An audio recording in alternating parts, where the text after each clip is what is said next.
Olá, hoje é 7 de setembro, 199 anos, há um ano dos 200 anos da independência do Brasil. E eu quero declarar a você que, apesar de todo o rolo que houve hoje, eu me sinto, de certa forma, aliviado. Eu esperava passar por um perrengue danado pela possibilidade concreta que eu via do Bolsonaro dar um golpe baseado nesses bestalhões que foram para a rua hoje manifestar apoio a ele, principalmente em São Paulo e em Brasília. E terminei chegando à conclusão de que ele sim está acuado, não nós, cidadãos brasileiros, sob o reino mortífero do capitão terrorista. Por quê? Muito simples. Primeiro, a manifestação foi um fracasso. Tem uma fotografia? Uma fotografia é uma fotografia. Eu vi uma informação que um amigo me passou, que a Polícia Militar de São Paulo calculou que havia 144 mil pessoas na Paulista. Isso não é nada comparado com as manifestações de 2013 e ninguém precisava nem contar para ver. E o que é que aconteceu depois de 2013? 2014, a Dilma, contra quem? Contra cujo governo se faziam aquelas manifestações, aqueles atos de protesto, foi reeleita. Foi reeleita contra uma esperança nacional e que virou uma peste nacional, que é o Aécio Neves, do PSDB. Pois é, então a possibilidade de golpe começou a se desvanecer quando eu vi que pelo menos o Ibanez Rocha, governador bolsonarista do Distrito Federal, não liberou a Polícia Militar para deixar que invadissem o Supremo Tribunal Federal e a Câmara dos Deputados. O ministro Luiz Fux, que não é propriamente um corajoso, um herói, bravo herói brasileiro, foi ao Supremo, que era o lugar dele, como seria o lugar do Rodrigo Pacheco, mas que pelo menos ficou em Brasília, que tinha que estar na presidência do Senado, houvesse ou não houvesse a possibilidade do Senado ser invadido. Arthur Lira, então, nem se fala, ninguém sabe onde é que estava. O Arthur Lira, e ele, como sempre, não decepcionou ninguém, sumiu, né? No momento que se contava com o presidente da Câmara para resistir, para poder dizer, olha, eu estava lá e não deixei que invadissem a Câmara. Em nome do mandato, ele foi eleito deputado federal, tem a obrigação de defender o Estado de Direito e a Câmara, que ele preside. Mas pegou 11 bilhões de reais de emendas e está lá para defender o Bolsonaro, é um representante do Centrão que manda no governo Bolsonaro. Dane-se! Nessa hora, é uma questão de sobrevivência do próprio Centrão. Olha, ninguém me engana, não. A primeira vítima de uma ditadura de Bolsonaro é o pessoal do Centrão, que está aí faturando tudo, inclusive com o líder do governo, prestigiando o Bolsonaro em tudo, né? na solenidade cívico-militar, na manifestação do populacho lá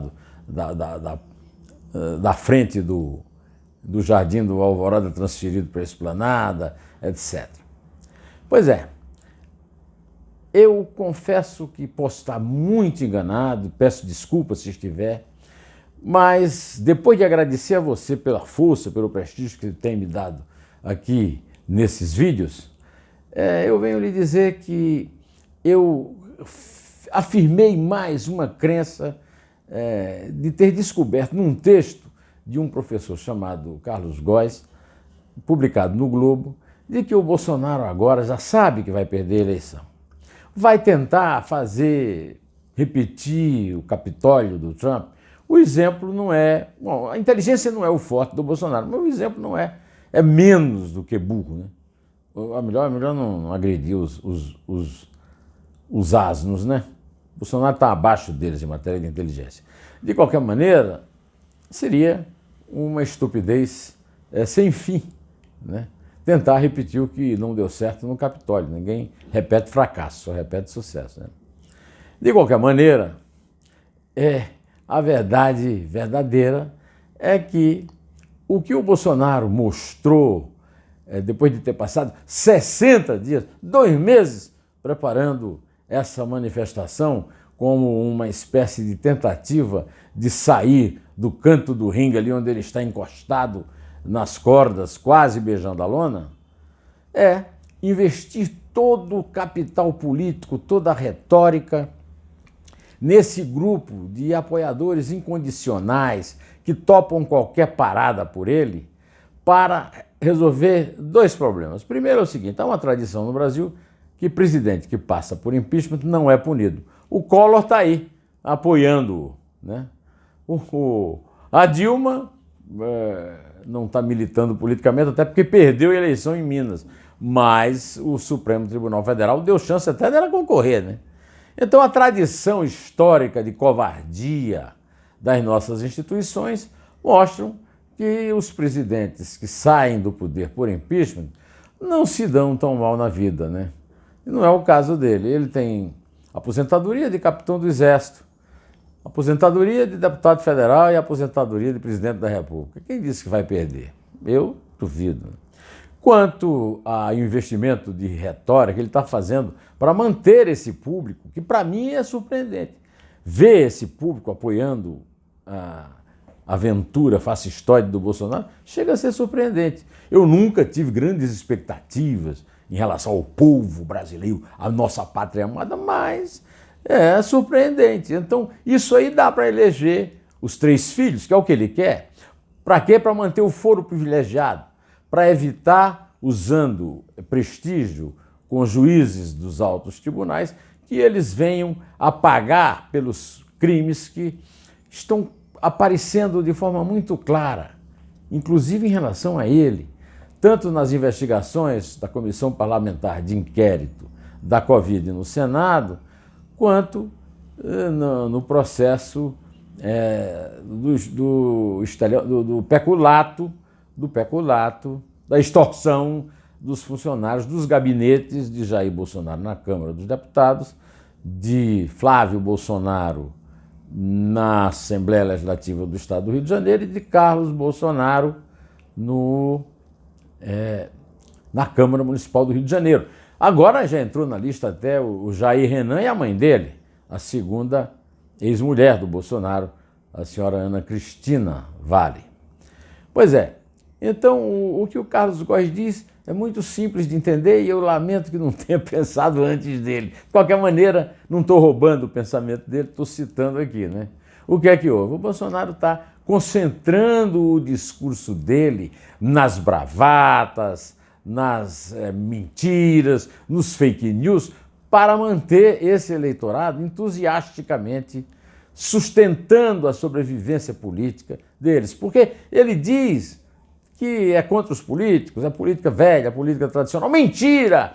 O Bolsonaro depende de dinheiro público, do erário, desde menino, quando estava na Academia Militar de Agulhas Negras. Foi militar, depois foi parlamentar, agora foi vereador e deputado federal, agora é presidente da República. Todos os filhos são sustentados por dinheiro público, menos o Jair Renan, que é um candidato a empresário utilizando as vantagens e benefícios do governo federal. Então, tudo o que aconteceu hoje, o discurso absolutamente desaforado do Bolsonaro lá em Brasília, na esplanada dos ministérios, e muito mais grave, gravíssimo, criminoso, que não teve nenhuma possibilidade de ser mostrado através das redes de televisão, porque foi transmitido por internet, com interrupções, na Avenida Paulista. Tudo isso é apenas uma forma de manter o discurso e garantir uma espécie de invencibilidade dele. Sabe por quê? O Bolsonaro é indefensável como presidente. Nunca fez nada, nunca deu um prego numa barra de sabão, como se diz lá no meu sertão. E o que é que nós escolhemos com o Bolsonaro? Quase 600 mil mortos, e certamente nós passaremos desse número na pandemia da Covid-19. Uma inflação de 2 dígitos, a miséria, um desemprego de 14 e pouco por cento, mais 6% de desalento, que leva a 20% de desempregados, de desocupados no Brasil. gasolina R$ 7,00 o litro.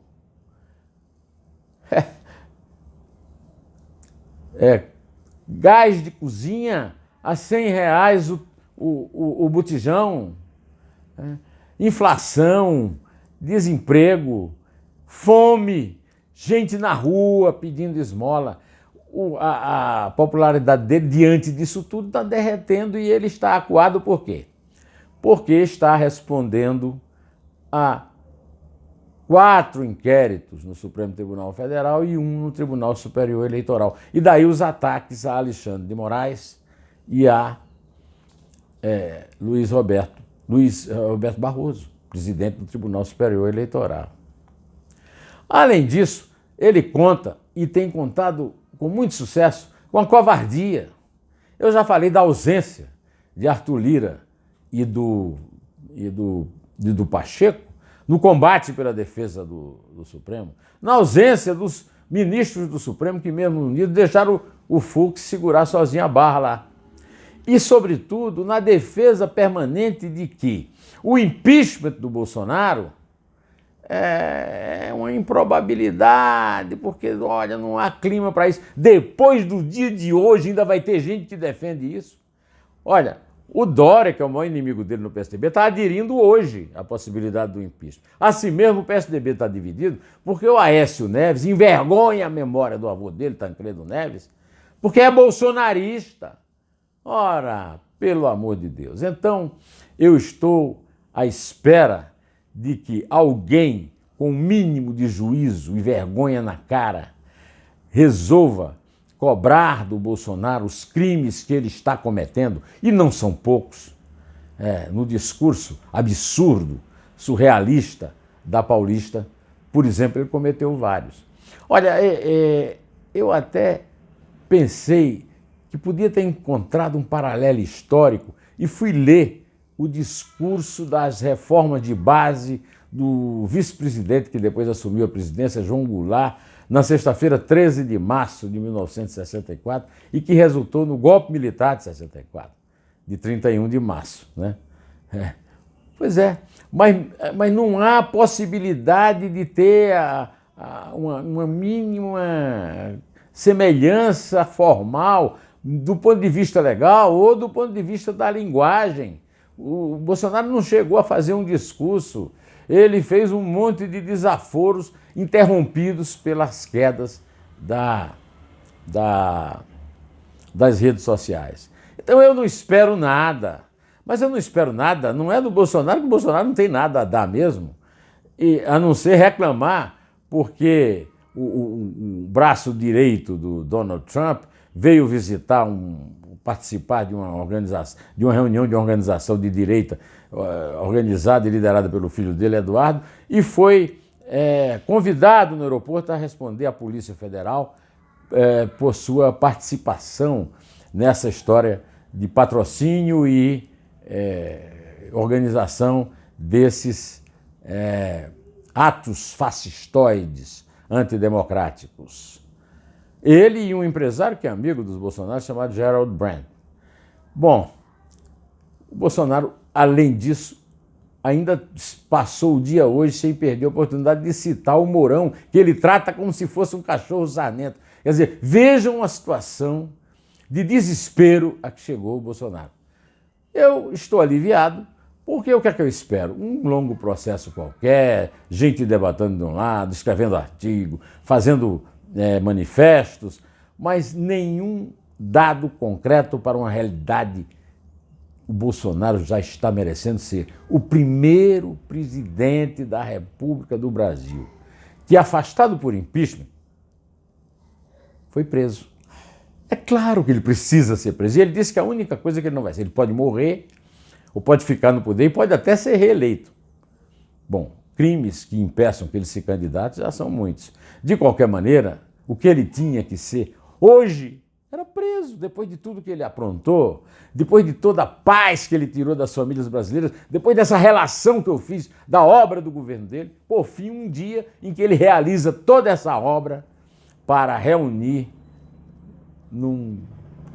em várias cidades do Brasil, principalmente em São Paulo e Brasília, um grupo de militontos que ficam o chamando de mito, que é uma palavra verdadeira, porque mito quer dizer mentira.